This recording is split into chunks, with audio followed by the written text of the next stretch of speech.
In my work in the financial industry, I travel a lot. But most of us have miles to go before we earn a trip thanks to a frequent flyer program, which brings us to this report from Anna Warner. You can put your clothes in there, and I'm putting the boys' clothes right here. Oh, we got plenty of room in here. Cincinnati residents Dan Miller and his wife Carolyn are getting their 6 kids ready for a spring break trip to California. Sounds expensive, right? But I would say we'll manage to take this trip for probably $500 $500 for a family of 8. for a week. in fact, the Miller family's been able to travel the world on a computer programmer's salary. This is a map that I got for Christmas last year. Red tracks the places that I've been. All by using airline miles or credit card points. Okay, so how many credit cards do you have? I would say between my wife and I, we probably have maybe 40 cards. 40? Yeah. A couple of years ago for Christmas, my kids made me this.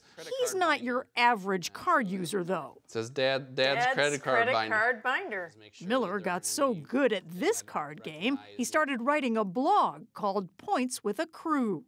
You don't have to be as crazy as I am. I like to tell people, if you do it right, you can really, with 1 or 2 additional credit card signups, you can take your family somewhere for free using those miles. And guess what? The savings really add up. I would say tens, if not hundreds of thousands of dollars over the course of the last couple of years. No surprise to Brian Kelly. You are literally throwing money away if you're not getting miles and points. He should know. He's the points guy. At the gate, I met my butler, Aaron, who brought me on board and introduced me to my 3-cabin suite, which, to be honest, was a bit smaller than I expected.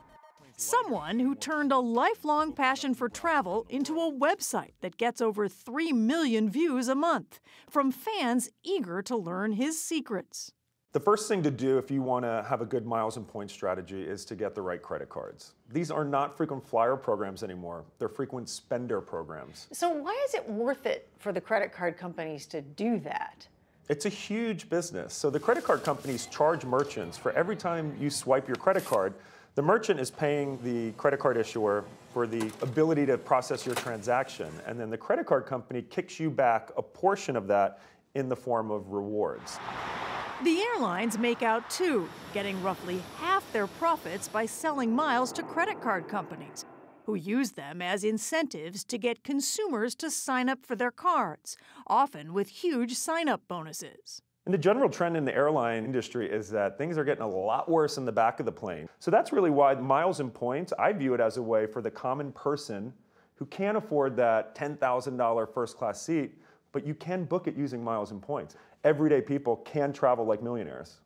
Sacramento here is where we're going next, and then Peru we're going in a couple of months. On the other hand, both men warn their readers not everyone should play this game. If you're in debt or don't pay off your card balances in full every month, this game will not deal you a winning hand.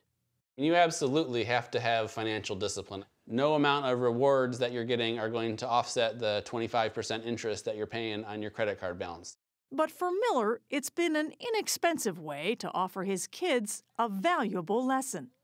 Everywhere else, people are just people. Whether it's in another state, another city, another country, people are pretty much the same no matter where you go. And being able to see that, I think, makes a big difference. Good point.